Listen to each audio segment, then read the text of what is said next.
Assalamualaikum warahmatullahi wabarakatuh. Waalaikumsalam warahmatullahi wabarakatuh. Sebelumnya izin di sini kami dari kelompok 11 ingin mempresentasikan materi-materi kami dengan judul Hukum Agraria dan Hukum Acara. Berikut anggotanya adalah Aryo, Salsa, dan Regi. Reginya lagi keluar. Untuk materi pertama akan dibacakan oleh Salsa. Kepada Salsa saya persilakan. Baik, di sini saya akan menjelaskan hukum agraria.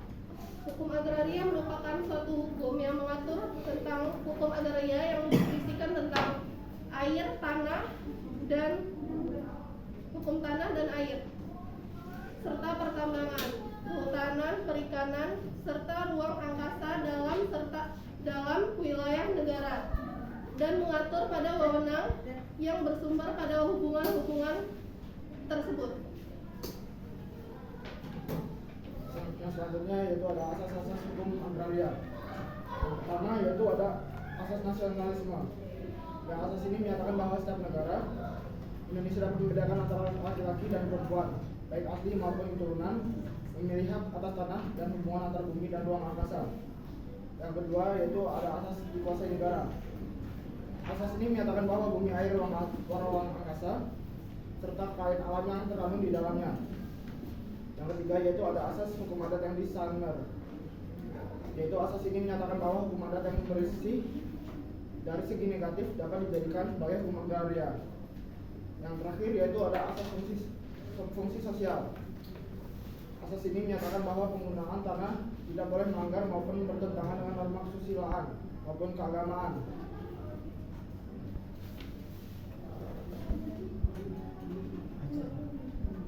Baik, selanjutnya untuk tujuan terbentuknya Undang-Undang Pokok Agraria yaitu yang pertama meletakkan dasar-dasar bagi penyusun hukum agraria nasional yang merupakan suatu alat bagi suatu negara yang untuk membawa suatu kemakmuran, keadilan, bahkan kebahagiaan bagi suatu negara dan rakyatnya, terutama pada rakyat kami yang dimana dalam mewujudkan suatu masyarakat yang adil dan makmur. Dan yang kedua yaitu meletakkan dasar-dasar untuk mengadakan kesatuan dan kesederhanaan dalam hukum pertanahan. Dan yang ketiga yaitu meletakkan dasar-dasar untuk memberikan kepastian hukum mengenai hak-hak tanah kepada seluruh rakyatnya.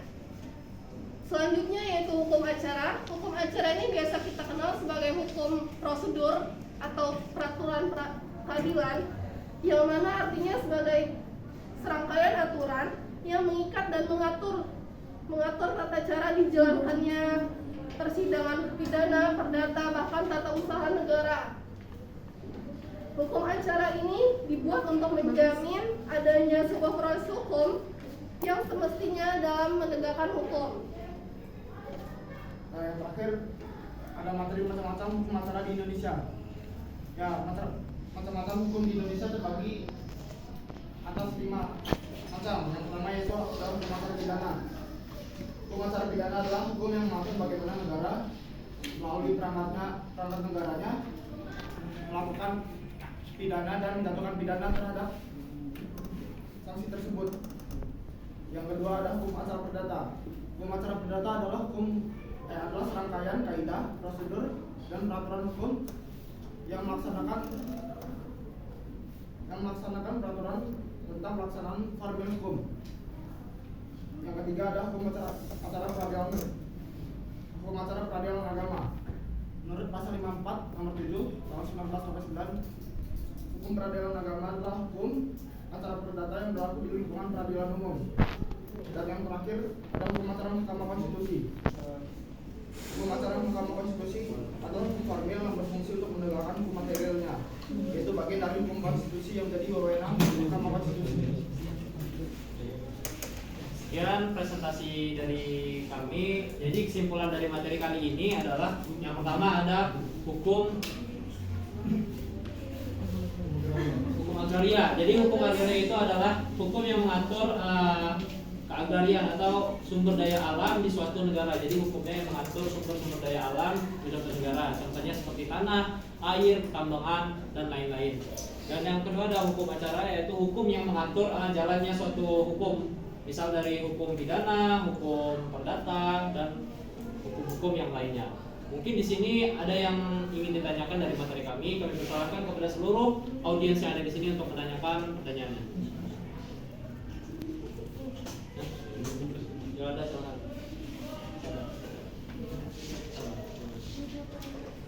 Memperkenalkan diri, nama Yolanda Fatimah Agustin, MPM 2213032009. Saya ingin bertanya, berdasarkan materi tentang hukum agraria, bahwa agraria mengatur hak penguasa negara atas sumber daya alam di negaranya.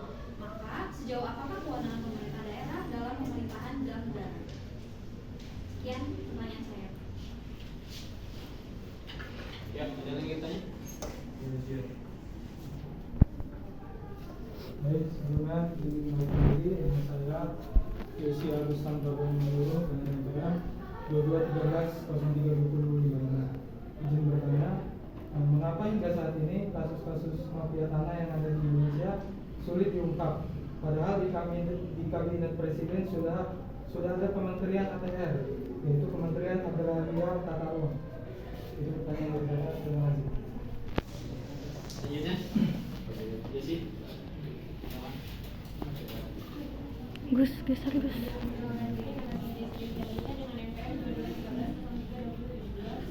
Ini saya ingin menanyakan mengapa hukum agraria penting dalam hukum di Indonesia dan mengapa kalau tidak ada hukum agraria.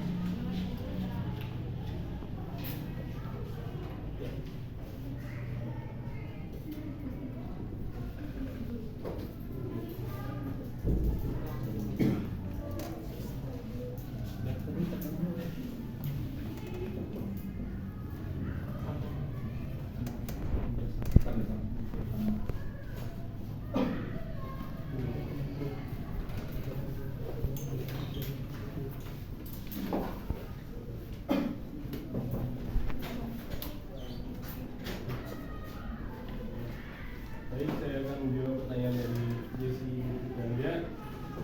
Mengapa hukum agraria penting dalam hukum di Indonesia? Jawabannya adalah hukum agraria merupakan alat untuk membawa kemakmuran, kebahagiaan dan keadilan bagi negara dan rakyat maupun masyarakat luas dalam rangka masyarakat yang adil dan makmur. Gimana? Ada sanggahan? Atau ada yang kurang? Selanjutnya, tanya. Yolan. Baik, di sini saya akan menjawab pertanyaan dari Yolan. Itu di dalam literatur dan undang-undang pokok agraria sangat jelas dikatakan bahwa konsep tentang tanah menjadi milik negara dan dimanfaatkan untuk kesejahteraan bersama. Namun hal itu tidaklah mudah dijalankan karena isi negara adalah rakyat dan adat harus lebih dominan di dalam terhadap kesewenangan yang ada. Pemerintah daerah dalam kebijakan selalu bongkar pasar sesuai dengan kepentingan pemerintahan pusat dan partai penguasanya, sehingga menjadi dilematis antara undang-undang ideal dan kekuasaan yang membagi masyarakat, yaitu para oknum. Kesimpulannya,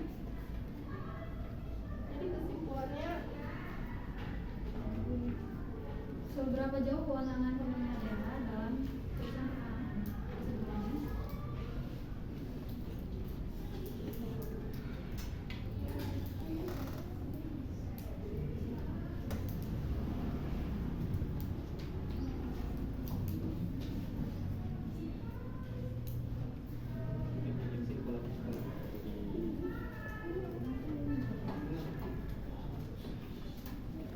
semuanya isi negara adalah rakyat dan adat harus lebih dominan terhadap kesewenangan yang ada.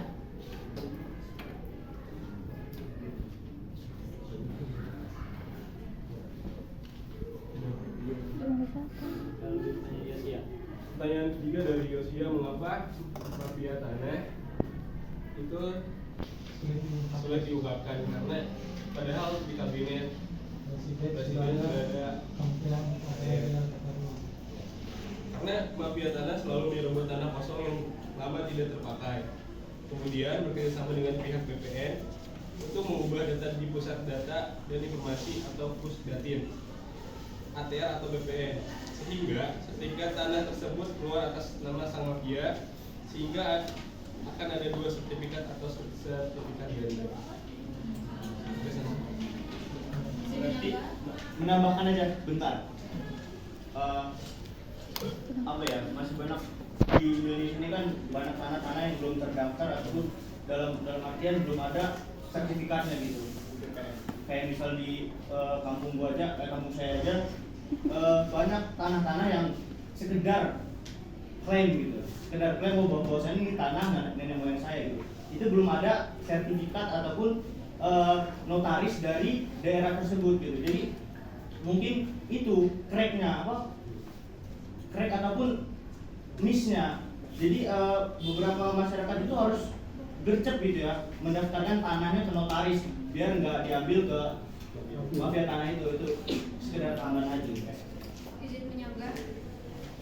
Kan katanya ada peranan ketua BPN kan dalam mafia tanah itu. Berarti pemerintah itu ada peran aktifnya dong. Kalau misalnya ada mafia tanah berarti ada sengketa nih tanah antara satu pihak dengan pihak lain. Berarti BPN harusnya bertanggung jawab kan atas hal tersebut.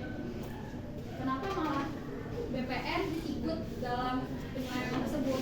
Sebenarnya apa sih penyelesaian dari BPN-nya kalau misalnya ada kayak gitu, kalau ada apa mafia tanah kayak gitu, penyelesaian BPN-nya itu apa sebenarnya? Kok bisa gitu? Iya. kok bisa Kan, BPN iya, kok bisa BPN-nya itu ikut dalam penyelesaian itu? Ya, benar tuh. Karena pasti ada oknumnya. Ada oknum. Nggak semuanya Pada bersih. Nggak peristiwa klik. 15 Juli 2022 ada 6 pejabat BPN ditangkap terkait mafia tanah. Hal ini berarti menyangkut dengan yang kamu sebutkan tadi, mengapa BPN ikut campur terlibat dalam mafia tanah. Karena ini juga karena ada kepentingan tersendiri yang ada di kebutuhan yang ada di mafia tanah tersebut. Berarti di mafia tanah itu ada oknumnya aja. Ada umumnya, dia aja ada 6 pejabat DPR ditangkap terkait mafia tanah. Ya, boleh.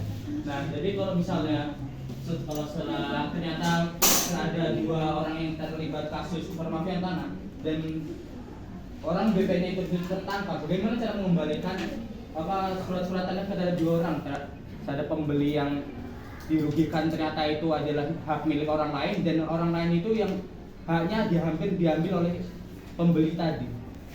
Mungkin maksud Saman bagaimana langkah selanjutnya jika seorang mafia ditangkap, Iya. tetapi ada orang yang ada rakyat kecil yang mempunyai tanah tersebut dengan asli, bagaimana apa dikembalikan atau tidak? Prosedurnya kembaliannya. Izin menguruskan bisa saja dalam arti yang punya yang lama itu mempunyai sertifikat lama, artinya dia pemenang. Kalau mereka tidak akan terjadi misalnya yang punya lama ini dinyatakan BPN dalam sertifikat baru dua-duanya, mereka pasti akan jadinya akan lelang. Siapa kan akan mendapatkan itu. Jadi intinya pas tadi dibilang Salman bahwa siapa kan akan yang menang, yang mendapatkan tanah itu ya dapat yang ada sertifikat lama.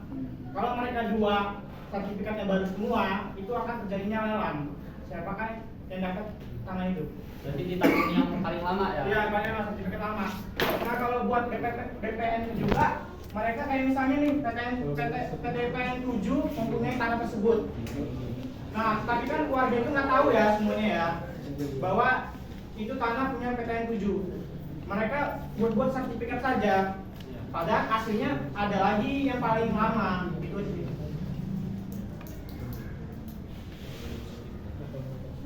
Mungkin ada lagi yang ditambahkan atau ditanyakan?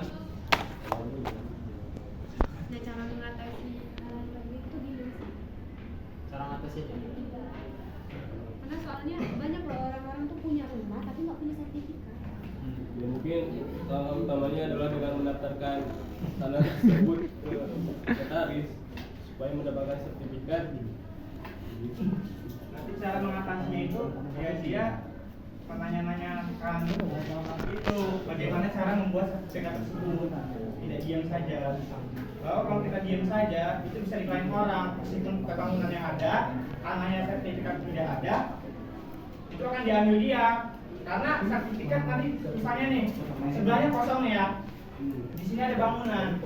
Menurut dia, oh saya ada sertifikat, saya bisa buat itu punya saya semua di dalam atas bangunan tersebut. Bentar, semoga ini nggak salah ya. Ada beberapa rumah yang nggak punya sertifikat.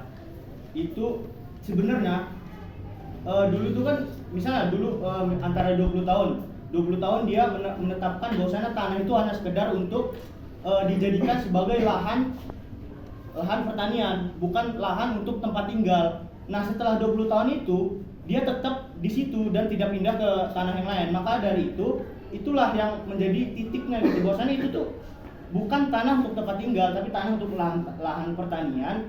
Karena memang dari orangnya itu nggak mau pindah dan nggak mau ngurus lagi suratnya, maka dia tetap di tanah itu dengan garis bawah tanah itu masih tetap tanah pertanian, bukan tanah tempat tinggal.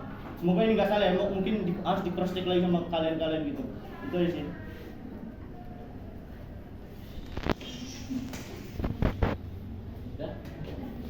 Mungkin itu saja presentasi dari kelompok 11 pada kali ini dengan materi hukum agraria dan hukum acara. Kurang lebihnya dari kami mohon maaf. Saya akhiri, lihatlah apa yang dibicarakan, bukan siapa yang berbicara. Saya akhiri, wassalamualaikum warahmatullahi wabarakatuh.